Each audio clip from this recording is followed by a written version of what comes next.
Bonjour à toutes et à tous. Merci au pôle mer Méditerranée et Bretagne-Atlantique d'avoir organisé cette fois encore, à l'occasion de la deuxième relève de l'AMI Corimer 2023, cette séance de B2B et d'accompagner ainsi, entre autres actions, les porteurs de projets à chaque étape de leur parcours. Les labellisations des projets sont un vrai gage de qualité. Votre contribution à l'écosystème est très appréciée des membres du Corimer et votre coopération avec le comité R&D de la filière est déterminante. Donc, le sujet du rendez-vous d'aujourd'hui est l'aide au montage de consortia en vue d'un dépôt de dossier à l'AMI Corimer et permettez-moi de l'aborder sous l'angle du soutien à la recherche et à l'innovation. L'industrie maritime française dispose d'un écosystème riche, compétent et innovant, essentiel à la souveraineté nationale. Le CSF et vous, les acteurs ici présents, incarnez cette dynamique et cette ambition. Nous sommes tous et toutes d'accord, je pense, que décarboner les activités maritimes, portuaires et industrielles est l'un des grands enjeux de la filière avec la formation, l'emploi et la transition numérique. Notre filière, forte de ses capacités d'innovation, a un rôle majeur à jouer dans la réindustrialisation du pays, le renforcement de la souveraineté énergétique et la transition écologique. Le Corimer œuvre justement à l'intégration du volet maritime dans l'agenda des politiques publiques de soutien à l'innovation. Un bref rappel, je ne serai pas longue, il a été créé par le contrat de filière en 2018. C'est le vecteur stratégique du CSF pour repenser la chaîne de valeur du maritime, favoriser l'innovation, la mise en route de projets structurants et le développement d'acteurs émergents dans notre territoire. Chaque mot est important. Dans cette enceinte de co-construction sont représentés, tels que montré sur la diapositive, 7 services de l'État, les 4 composantes de la filière des industriels de la mer, la présidence étant assurée par un ou une représentante du monde de l'industrie. Le Corimer dispose d'un outil maintenant bien installé dans le paysage et destiné à perdurer pour stimuler et soutenir les porteurs de projets innovants, l'AMI, qui nous intéresse aujourd'hui. Afin de miser sur l'innovation et l'excellence technologique pour concevoir un avenir durable, les 4 axes R&D de référence sont utilisés pour servir au plus tôt les opportunités de développement industriel, technologique et de l'emploi dans nos territoires et pour répondre aux défis de la diminution de notre empreinte carbone, l'amélioration de notre compétitivité, de notre souveraineté et l'utilisation des ressources et services associés à la mer. Vous les retrouvez donc sous les terminologies des 4 feuilles de route établies sous l'égide du comité R&D et qui seront détaillées par les différents contributeurs. Je reviendrai sur le sujet particulier des grands fonds marins. Une 5e feuille de route à noter est en gestation liée aux activités de sécurité en mer. Je laisse bien entendu à BPI France le soin de vous présenter le dispositif, les forces en présence, les critères d'éligibilité et de sélection des projets en détail. Quelques mots toutefois. L'AMI Corimer fait l'objet d'une concertation très large de l'écosystème. Il a comme objectif d'accélérer la mise sur le marché de technologies et de solutions ambitieuses, innovantes et durables, afin de mobiliser les dispositifs de l'État sur nos enjeux et d'anticiper sur les choix industriels et pragmatiques à très court terme. Il vise les projets de recherche et développement portés par des entreprises de la filière des industriels de la mer jusqu'à la démonstration à l'échelle 1 de l'intérêt d'un système dans son environnement opérationnel. Donc derrière cette porte d'entrée unique pour des projets structurants et dimensionnants, il y a noté le large panel des dispositifs mobilisables, donc les volets structurels ou dirigés des stratégies d'accélération de France 2030 pour le financement de la recherche amont jusqu'à la première démonstration commerciale, donc incluant l'industrialisation, je ne le répéterai jamais assez, mais aussi l'ouverture à première usine ou au concours d'innovation ou encore l'accès aux dispositifs de financement sur fonds propres France 2030. J'ajouterais que l'incitation à l'industrialisation des produits et systèmes en France est un vrai levier de compétitivité et de différenciation, une reconnaissance à la fois du caractère stratégique des activités de la filière et de la création de valeur sur le territoire national. Donc en 2022, 21 projets ont été déposés, dont 10 ont été jugés prioritaires par la filière. Ils démontrent et renforcent l'intérêt porté à la décarbonation du secteur. Nous ne pouvons que nous féliciter de l'augmentation du montant des aides publiques allouées, 50 millions d'euros, avec 9 projets lauréats. Donc les thématiques développées ont notamment mis la propulsion biomimétique, l'électrification à quai ou le vélic en avant, mais également le CCUS, les énergies marines renouvelables et leurs dérivés.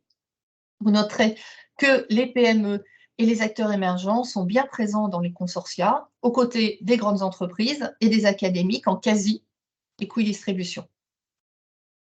Un bref descriptif du projet lauréat à tout seigneur, tout honneur, pour illustrer le dynamisme de nos porteurs. Les détails figurent dans le dossier de presse que vous avez certainement eu l'occasion de parcourir et que vous pouvez de toute façon retrouver sur le site du Corimer. Je vais commencer avec FIN 150, une gamme de propulseurs électriques pour des bateaux utilisant une membrane ondulante inspirée de la nage des poissons, le fameux biomimétisme. Kiwin, une solution de propulsion aérotractée par kite, conçue pour venir en hybridation sur les navires existants ou futurs, navires de plus de 60 mètres.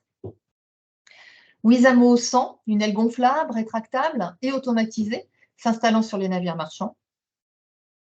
Mervent 2025, donc Zéphyr et Boré, premier conteneur industriel à propulsion hybride, aile, carburant de synthèse. Vimflow, navire pouvant réaliser des opérations de maintenance des éoliennes flottantes offshore in situ. HT 20 MW, une connexion tournante marine concernant les parcs éoliens flottants et permettant aussi l'amarrage écologique de navires ainsi que l'export d'électricité. Home, un outil télescopique avec service associé pour la maintenance lourde in situ d'éoliennes en mer posées et flottantes. Récif, acronyme pour réduction des coûts de l'industrialisation des flotteurs d'éoliennes. Durée d'assemblage donc également réduite, appliquée aux technologies de flotteurs donc développées par un des porteurs. Et Elementa H2, enfin, une solution de décarbonation des escales de navires en assurant notamment l'électrification à quai à partir d'hydrogène vert produit régionalement. Donc, suite à retour d'expérience et dans une démarche d'amélioration continue, le dialogue entamé avec les opérateurs porte ses fruits.